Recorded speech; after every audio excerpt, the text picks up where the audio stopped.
They join me now, Cantor Jason Green of Kehillat Beth Israel and David Roytenberg of Ottawa, currently traveling, but is the editor of the Canadian Zionist Forum. Welcome to the CJN's North Star, both of you. Thank you, Ellen. Well, I'm sorry to have to bring you together on this long weekend to talk about the horrible, horrific situation that happened. I want to start, first of all, just quickly. David, how are you doing now? You were there. Just off the top of your head, how are you feeling? I'm alarmed at the broader situation, but I spent a lot of time thinking about that. In the moment, it wasn't.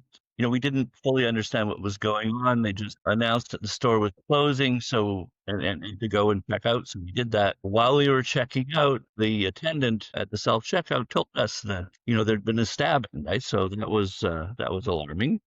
But we didn't know more than that until we got home. So we were there. We didn't see anything or hear anything, but but they blocked off the main entrance. They sent everybody out through the employee entrance. So it was fairly clear that the whatever had happened either in or close to the entrance. But that's what we knew. But to answer your question, I'm worried. I've been thinking and writing about what the war is doing to Canadian Jews for a couple of years, and this is the closest to home that it's come. But it's something that we've all been watching throughout the war, I think. Just to clear one thing, so the kosher section where this happened, you said it was near the front. Can you just logistically explain for any of our listeners outside of Ottawa who maybe never been to that store where this happened and where you were? Sure. So the store is laid out with the kosher section at the back. It's good. There's an area that sells fresh meat, and it's the only source for fresh kosher meat in Ottawa. There are a couple of aisles, I guess 4 rows altogether on both sides of kosher products. One aisle has fridges, and they sell cheese and milk products and that sort of thing. There's a frozen section. So you can get a lot of kosher items in that store that you can't get anywhere else, and especially the kosher meat. And so that's where Jews who care about kashrut shop in Ottawa. And I guess everybody knows that. They call it the Kosher Loblaws. It's not really a kosher store per se, but it has more kosher products than anywhere else in Ottawa. Okay, so you weren't there. You had been there and then you left, or where were you? No, we were further along, actually still at the back, buying milk when they made the announcement. But as I understand it, the attack didn't take place in the kosher section. It must have taken place either the produce section. In the produce, yeah. So the first thing you enter as you come into the store is the produce section, and that's where it happened.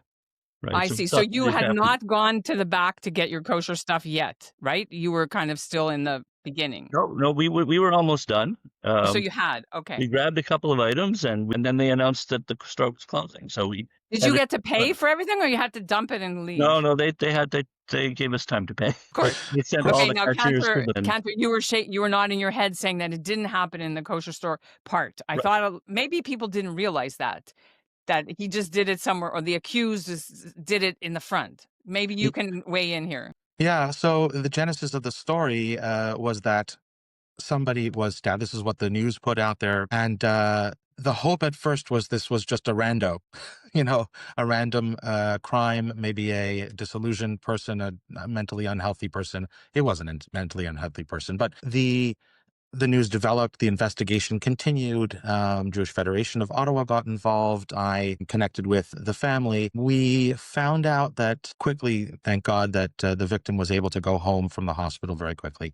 But thereafter, the police, official word came out that this was in fact a Jewish hate crime. It wasn't a case of, even if we were hoping against hope that it wasn't a Jewish hate crime, that was just a random act, a heinous random act. And then for once, the Jews could be left out of it. And really I think when it was clearer that this was a Jewish hate crime, that the person knew of Loblaws as a place where Jews shop and maybe didn't even understand that it's not only Jews that shop there and that the kosher section is small compared to the rest of the store. It serves a large community, and maybe that just that anyone that that the assailant could attack would be Jewish. There isn't any clarity that the specific victim was chosen for a specific reason. But of course, along with the police investigation, it also came out that this person is a rabid anti-Semite, and all the social media posts point to that. But there isn't anything specific saying that he targeted this particular person.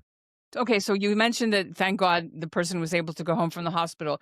I know you made it clear the family is not interested yet in doing any media, but can you tell us the injuries to this person and a little bit about this victim? Like why they were there? Did they wear Magen Davids? What injuries did they have? So I am not aware at all of the injury type. I think that's being kept private, but one could imagine that as one is shopping and not noticing somebody approaching you, that they're behind you. So I don't know, but somebody could reach around. I don't want to guess at it. It's not my place, and frankly, it's kind of irrelevant. But it did happen. Well, it's relevant in one way. And for example, in Montreal, the father who was visibly Haredi was beaten up by this mentally unstable person. He was wearing, it's daily prayer shawl. He looked visibly Jewish. So I'm just wondering, you mentioned that it was a rando. They didn't pick her because she was wearing a Magen David or in the kosher section, right? I don't know. I couldn't say what jewelry she was wearing. It's quite conceivable because there are many of us in the community who have an attitude of stand up and be counted and not to hide our identity, because then it's a win for the purveyors of hatred. So I don't know what she was wearing, but the store is there for a lot of people of all different faiths and ethnic backgrounds and countries of origin. And so, there isn't anything, knowing the person, I know that there isn't anything particularly telling other than what jewelry she might or might not have been wearing. She looks like anyone else. So this happened during the week. Then it was Wednesday. closed. It was Wednesday. I forget Afternoon. what time of day. It might have. Do you remember, Cantor? Yeah, because my son was there just a couple of hours before, so it would have been early to mid-afternoon, right? Yeah, I think that's right. So we were there. We had gone. May have met someone for lunch that day. I forget. And then we went shopping, and we were done. We got everything we went there to get. Wait, why was your son there? My God. Just shopping. We shopped there. We're just picking up some groceries. He didn't see it. He was there an hour or two before the event happened. And now, how are you feeling, Cantor? I watched your Shabbat emergency 6-minute point 2 sermon, and I heard some very strong words from you. Yes. There was anger, there was disappointment. Why did you feel the need to express those feelings? How did that come to you that you wanted to express them? I mean, I'm a community leader, so it's important for me to represent the congregation and the community, to console, to be there as a sort of a facilitator for allies who would want to stand with us, which was the case on that Shabbat morning. Yeah, tell our listeners who came to services. Yeah, so we had MPP Chandra Pasma, we had City Councillor Lane Johnson from College Ward, we had Pastor Richard Long, who's the pastor of One Way Ministries and Vineyard Church on Greenbank here in Ottawa, and they wanted to show their solidarity. Knowing that they were coming was a piece of it, but just when something like this happens, I know my feelings, and I know I'm not the only one thinking these things, and the community needs to be together and well represented in support and so forth. And that's my role at the congregation, as well as I feel my responsibility to just put a name to the feelings, to state what I believe should be some action steps, what I believe, how I interpret the language that comes out on social media from politicians and so forth that seem hollow or empty, and those that seem and to praise those that helpful and action oriented. And I know that a lot of community members were hurting, and because this is not an assault on somebody in Loblaws, this is now too close to home to not speak up and to not be together as a congregation, and to not address it would be a missed opportunity for bonding together tightly as a community over such a horrific event. Okay, in your sermon, you were a lot more succinct. You said, quote, "Damn right, I'm scared," and you called Carney and Polyev and Ford's tweets lip service. Can you please unpack this for me? And both of you can weigh in. First, Cantor, Jason, and then David.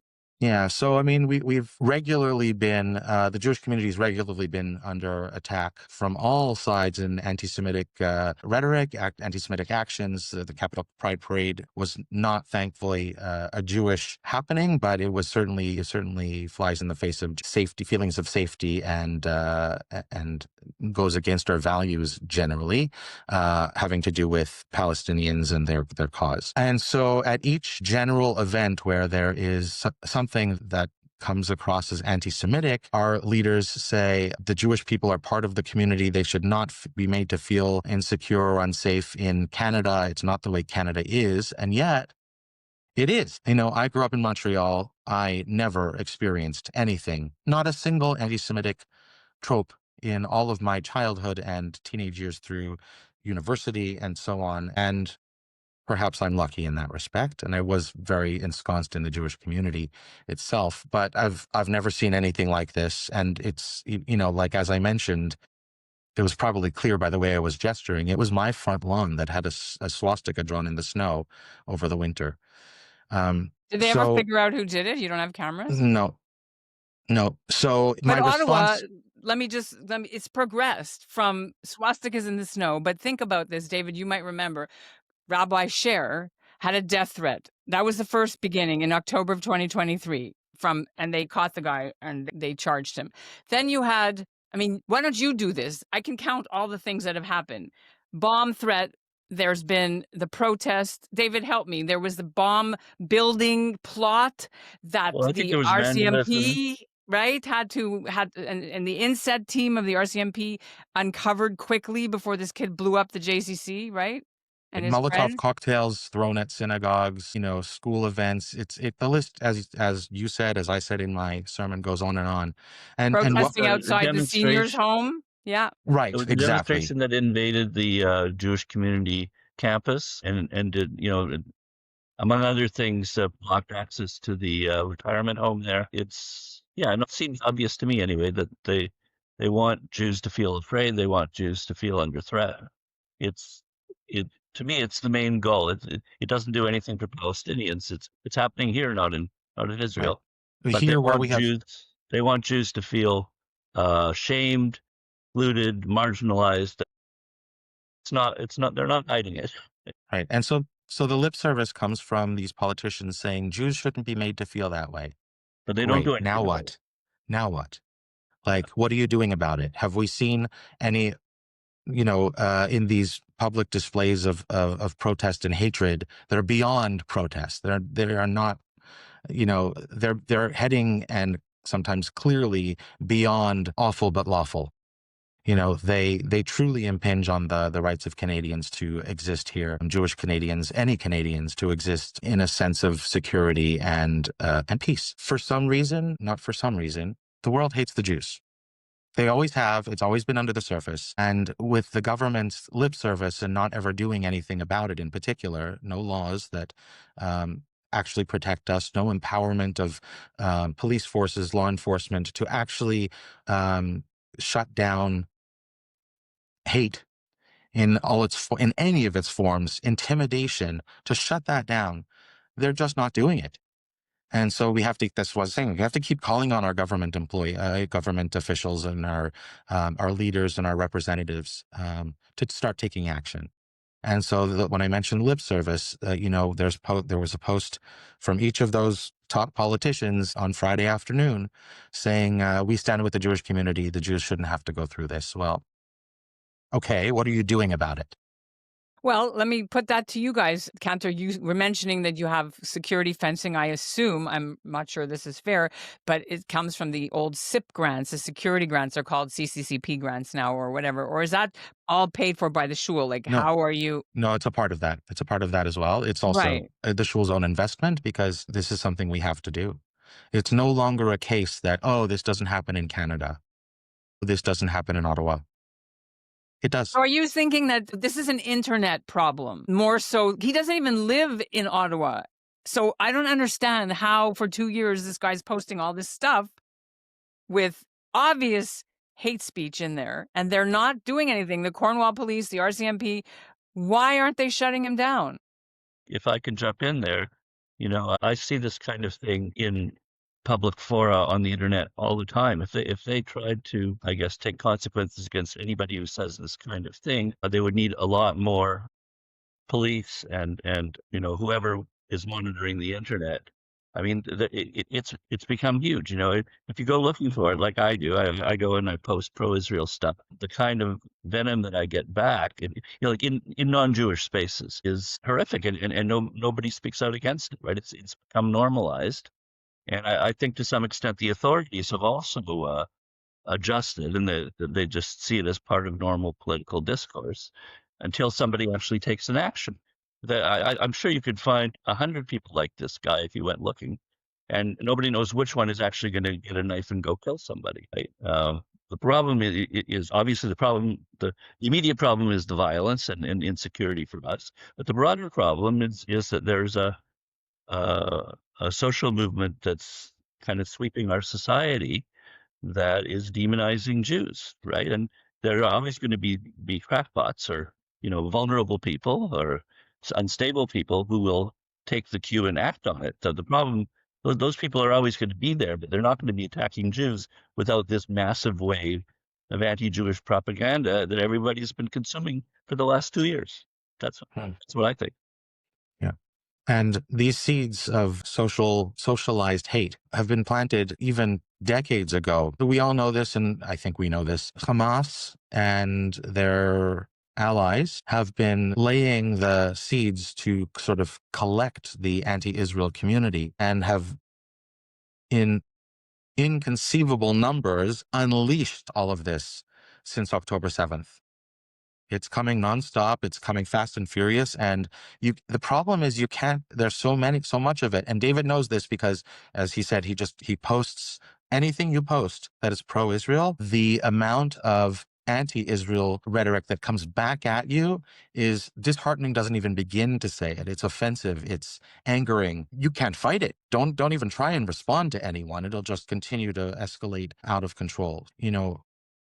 I myself, I have to keep an eye on these things. I'm spending a lot less time on these hateful posts when I come across them because there's nothing I can do, or And feels like there's nothing I can do. it's mentally really, really disturbing. But let me get back to community reaction. So your mayor was at the Loblaws. I'm watching the videos on Friday to show solidarity. You mentioned you had some politicians come to the synagogue. The city of Ottawa was going to be debating bubble legislation and passed the motion, I think in April or May, that they were going to do that. That's right. How would this have done anything? Do you need bubble legislation outside of maybe outside Kosher Loblaws? I don't know. How would this have fixed it? Well, I think that's what David is saying. It takes so much in terms of resources, in terms of human power, in terms of investment around infrastructure, security infrastructure, and there are so many places. Like, we Jews are less than 1% of the population in Canada, and How many in yet Ottawa? About 15, 20,000? not that many, about 14 or 15,000, and some of those unaffiliated, so we don't even know where they are. But they're here, we're all here, and we're all over the place. And we are part of the communities. And so while you can stick a bubble around a JCC or a synagogue, that's not the only places we are. Yeah. And that's the scary part. If I can jump in as well, Ellen, bubble legislation, I support it, but it's there to contain lawful protest, right? Bubble legislation isn't going to stop somebody with a knife. It's not intended to, and it won't. Can't protect everyone. Meanwhile, school starts this week. Synagogues are ramping up for Sunday school or part-time Hebrew schools or regular full-day schools, and then the holidays, so high holidays are coming up. Let's try to explain to our listeners what this does and how people can feel safe to go to these places coming up in the next few days and weeks. Like, what should people know in Ottawa, and what are you going to do about it? Well, the Jewish Federation of Ottawa is clear right now that there's no specific threat to these places and no known planned gatherings around these places. And so No offense, you have them every single weekend in Parliament Hill, though, downtown, every Yes. weekend or very, very regularly, and at the campus, universities, etc. I'm just reminding our listeners who may not see it. Right. For sure. For sure. I'm speaking, of course, as a representative of a congregation. As I said, there's more to it than just these places. And yes, you're 100% right. These are other active places of protest and so forth. The thing that we can do is we can show our congregation that we care, that we are taking care of security. We can easily show the plethora of cameras that we've installed. They'll see them. We don't specifically announce exactly what all of our security plans are because, for obvious reasons, nefarious onlookers can use that to their advantage. So we don't talk about everything. So some of the security is very, very visible with security guards and volunteers as well. And Are there's you some going to security ramp that up we the don't. training now because of this, or even more than you would normally be doing for Yontif anyway? Well, over the past little while, we've ramped up training to begin with. It's part of what we've been doing. And of course, professional security is a large part of what we do for our synagogue. And I know that the Federation supports that, of course, in terms of the investment and resources, and they're doing it too. So yeah, it's both visible and less visible so that we can cover hopefully all eventualities and keep our people safe. But that's at the congregation. Things have not gone as well at universities, and that's a huge issue. We have a lot of families with people that age going to university, and there's a lot of apprehension and nerves being stretched to the limits. David, how about you? What do you think should be done? I think that the contagion spreading through our culture has to be stopped, and that's easier said than done. It would be nice if our political leaders were out front doing that rather than kind of trying to keep their heads down. Again, this is my assessment that there was a statement published on social media and on one of the Facebook groups that I follow by B'nai B'rith, which apparently was signed by 32 Liberal MPs, right, Mhm. about this attack in Ottawa. Well, if they can only get 32 members of the government caucus to come out against the stabbing of a Jewish woman at the Loblaws, then, I'm grateful to the 32, but oh my God, right? Why isn't it every single one? I mean, maybe they weren't asked. Maybe the numbers will grow. I hope so. Yeah. And that's exactly right. And so somebody that, a politician should be more affected by any person being stabbed for any reason that we know is hate driven, because we all know that Jewish hate is the oldest form of hate in the world, and it's never the last form of hate. It all starts with Jewish hate. And so those politicians that aren't signing on should be afraid for their lives too, for whatever they believe in, whether it's a faith moment, whether it's a type of career, whether it's belief in a particular way of life. It doesn't matter. Every one of us is unique, and somebody is out there to protest against that. So it behooves the government to protect Canadians. And here again, it all starts with Jewish hate. So if you stop that. Because this is a huge escalation. Okay, the bomb threat, that was a big one where they got the kid. Now someone actually got hurt. To me, it's an escalation of things, and I'm sure people in Ottawa are telling you this. What are you hearing from your friends, your congregants? Are they going to stop going to these lobbies? Are they going to think twice before they go to an event? How is this impacting your own and your friends and community's lives? Well, I have reluctantly started wearing a ball cap in public to cover my kippah, which is something that I've been basically my partner in life has demanded that I do that. My inclination is to carry on and go on with my life, which is what the Israelis do, right? The Israelis are used to this.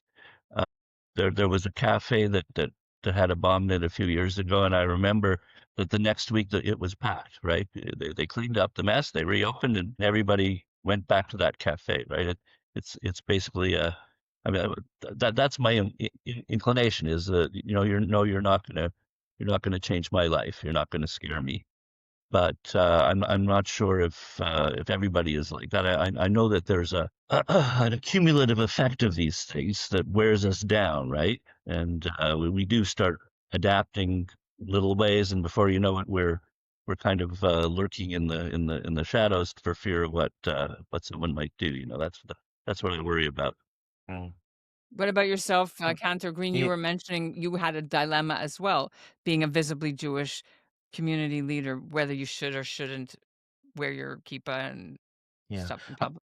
Yeah, I mean, I think throughout history, Jews have had to hold these two realities in their heart at the same time. The first, that if we hide our identity, then hate has won, in a nutshell. It's obviously more complex than that. But if we don't show up, first of all, those resources that we are taking advantage of for our just basic life, going shopping for our groceries, if we can't go to our um, grocery store that sells kosher food, it's hard to be the Jews that we want to be. And that's just on a logistical level.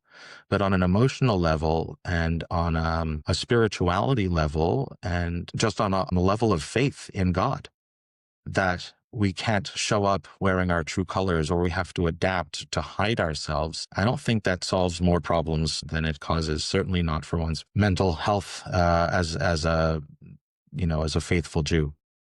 And the other thing that we hold in our hearts is that random things can happen. And now we're seeing more targeted things happening to Jewish people. And so, do I want to put myself at risk of my family losing me because I need to buy a slab of kosher cheese? And so, as a community leader, I don't want to make it sound cause and effect. As a community leader, it's my responsibility, but it's also, I'm a community leader because I believe that I have to stand up and be counted and show our community that hiding isn't the way to sustain a Jewish community.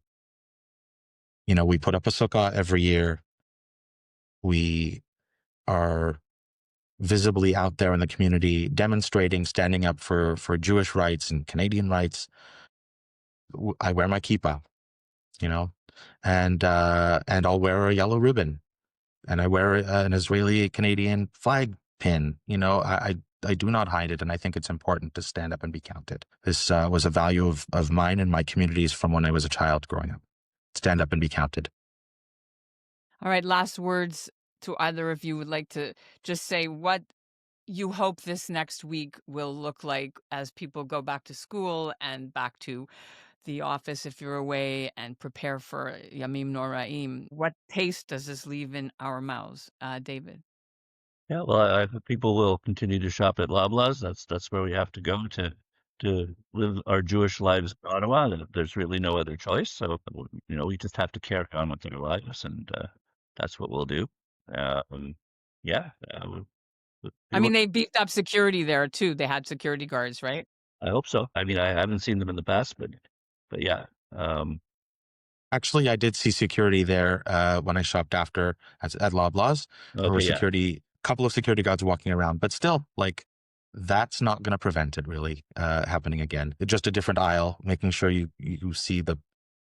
Anyway, it's not going to solve the problems, but at least there was a security guard there for the right. immediate time being. We'll see how long they stay there. Right. It's the same thing. They beef up patrols after bad things happen, and then, we go back to normal with quotes. I'm doing air quotes for people that can't see. And what are you going to be doing? Is there a community meeting? Are you going to be having some kind of solidarity? I mean, you had shul on Saturday, but people were still away a bit. Is there anything planned? From my perspective, I believe it's important to get back to life and to Jewish practice. And my message to the community is come be together with your community for Rosh Hashanah. The messaging all along in the past number of months, certainly with the safety and security renovations that we're currently doing in our synagogue, are visible, and the security guards are visible. We've been messaging consistently that KBI is as safe a place as it could be at.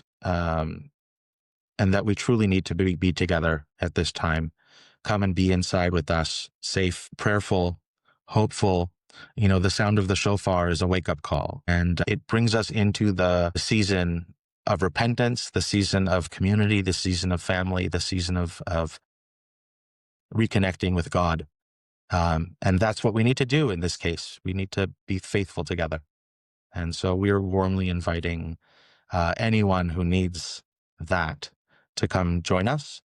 If anyone needs some time to just talk about feelings, to talk about concerns, to talk about the situation in the universities and where kids may be heading off this week and starting their new university careers or continuing them, that I'm here at the resource for pastoral care, and KBI has many caring people, of course, who will warmly welcome those people over the holidays.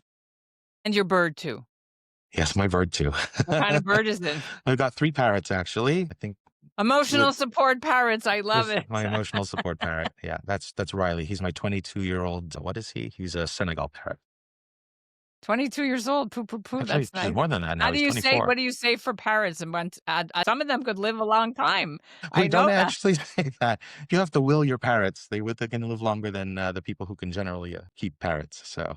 Well, that's kind of like a shofar noise in the background. So we'll say, right, that your parrot is helping. David, thank you very much for being with us on the CJN Snorse.